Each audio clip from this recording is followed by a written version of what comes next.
जय शिवराय. मी शिवकन्या कुमारी गायत्री राजू सरोदे, राहणार भोटा, तालुका मुक्ताईनगर, जिल्हा जळगाव. माझा आजचा बोलण्याचा विषय इतिहास स्वराज्याचा. माँसाहेब जिजाऊंचा जन्म म्हणजे अनमोल गुणांचा खजिना होता. मातृत्व, नेतृत्व आणि कर्तृत्व या 3 गुणांचा संगम म्हणजे माँसाहेब जिजाऊंचा जन्म. 19 फेब्रुवारी 1630 रोजी किल्ले शिवनेरीवर आईसाहेब जिजाऊंच्या पोटी श्री छत्रपती शिवाजी महाराजांचा जन्म झाला. अर्थातच हिंदवी स्वराज्याचा सूर्य उगवला. आईसाहेब जिजाऊंनी अगदी लहान वयातच श्री छत्रपती शिवाजी महाराजांना दांडपट्टा, घोडस्वार, तलवारबाजी इत्यादी गोष्टींचे शिक्षण दिले. अगदी लहान वयातच श्री छत्रपती शिवाजी महाराजांना आईसाहेब जिजाऊंनी स्वराज्य स्थापनेसाठी प्रवृत्त केले.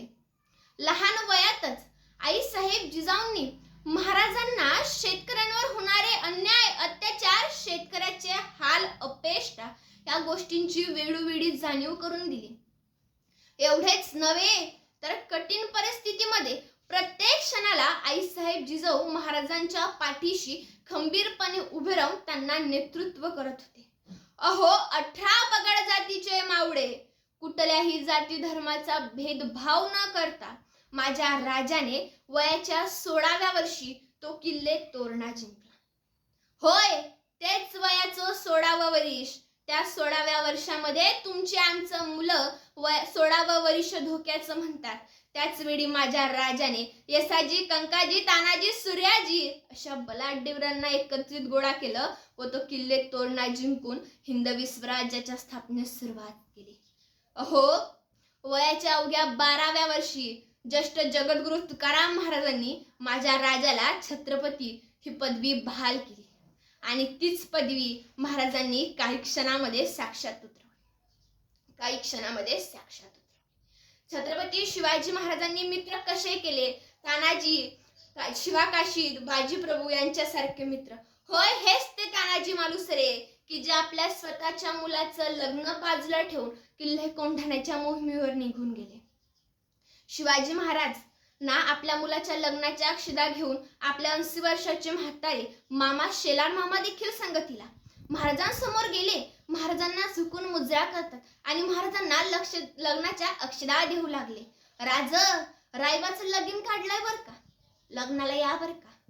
महाराज तानाजी मालुसरेंना म्हणतात, ताना, आम्हाला मोठ्या लग्नाला जायचं. महाराज, कुठलं मोठं लग्न की ज्याच्या अक्षदा आम्हाला नाही? अहो, किल्ले कोंढाणा घ्यायचा म्हणतो. आम्ही असताना तुम्ही मोहिमेवर जायचं आणि आम्ही लग्नामध्ये वरबाप होऊन गोंडा घडवत बसायचं. महाराज, शक्यच नाही, जाण्याची आज्ञा द्यावी महाराज. अहो, बाजीप्रभू देशपांडे पावनखिंड लढवताना शिरधडा वेगळे झाले हो, तरी दोन्ही हातामध्ये धडक पट्टे घेऊन फिरत होतं आणि जागेवर शत्रूच्या माना कापत होतं. ते होते मराठे. होय, ते मराठे. सकाळी 4ला उठता बरोबर रणांगणावर सुटे, तलवार तुटे पण मागे ना हटे. आणि आत्ताचे मराठे सकाळी 10ला उठता बरोबर दारूच्या अड्ड्यावर सुटे, बाटली फुटे पण मागे ना हटे. अहो, काय ते मराठे आणि काय त्यांची नीतिमत्ता. परक्याच्या स्त्रीकडे सुद्धा आपल्या आई बहिणीच्या भावनेने पाहण्याची शिकवण देणारा या जगातील एकमेव राजा म्हणजे शिवछत्रपती. अहो, रांजेगावचा पाटील अर्थात बाबाजी गुजर पाटील याने एका गरीब शेतकऱ्याच्या पोरीवर अत्याचार केला. बातमी महाराजांना कळाली. महाराजांनी पाटलाला बोलावणे केले. कुठल्याही क्षणाचा मागचा पुढचा विचार न करता महाराजांनी रांजेगावच्या पाटलाचे हातपाय कलम करून त्याचा चौरंग केला आणि चौकात बसवलं. यावर माँसाहेब जिजाऊंनी महाराजांना प्रश्न केला, शिवबा, आपण याला मृत्यूदंड दिला असता तरीही चालला असता. महाराज आऊसाहेबांना उत्तर देतात, आऊसाहेब, याला मृत्यूदंड दिला असता, परंतु याच्या मृत्यूचे भय लोकांच्या मनामध्ये जास्त दिवस राहिलेले असते आणि लोकांनी पुन्हा अन्याय, अत्याचार करायला सुरुवात केली असती. परंतु जोपर्यंत हा दृष्ट नराधम या चौकात बसलेला राहील आणि येणारा जाणारा प्रत्येक पुरुष याच्याकडे पाहेल आणि विचार करेल की या रयतेच्या हिंदवी स्वराज्यामध्ये कुठल्याही स्त्रीकडे वाईट नजरेने पाहिल्यावर आपली सुद्धा परिस्थिती या रांजेगावच्या पाटलासारखी झाल्याशिवाय राहणार नाही, रांजेगावच्या पाटलासारखी झाल्याशिवाय राहणार नाही. हो, एकदा मावड्यांनी सौंदर्याची खाण काड्या रात्री लखलखतीचं सौंदर्य तडपणारी, स्वर्गातल्या अप्सरेला कमी पाडणारी त्या सुभेदाराची सून महाराजांसमोर नजराणा म्हणून आणली. महाराज त्या स्त्रीजवळ गेले.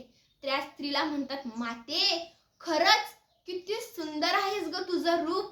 अहो, शत्रूच्या स्त्रीमध्ये सुद्धा आपल्या आई बहिणीला पाहण्याची शिकवण दिली आईसाहेबांनी. तिला साडी चोडी दिली व तिची बहिणीप्रमाणे विदाई करण्यात आली. अहो, ते होते माझे छत्रपती शिवाजी महाराज. अहो, ते होते माझे छत्रपती शिवाजी महाराज. अहो, आजकालची ही तरुण पिढी महाराजांची जयंती अत्यंत उत्सवात साजरी करते. अहो, साजरी करा, तो आपल्या धर्माचा सण आहे, याला मी सहमत आहे. परंतु भावांनो, जयंती साजरी करा, परंतु ती महाराजांच्या विचाराची. आपण डीजे डॉल्बिडीज लावतो, पैसा व्यर्थ करतो. तोच पैसा जर आपण महाराजांच्या गड किल्ल्यांना लावला तरी चालेल. अहो, ते गड किल्ले जिंकण्यासाठी मावड्यांनी रक्ताचा सडा केला होता. त्याच गड किल्ल्यांची परिस्थिती आज किती वाईट झाली आहे.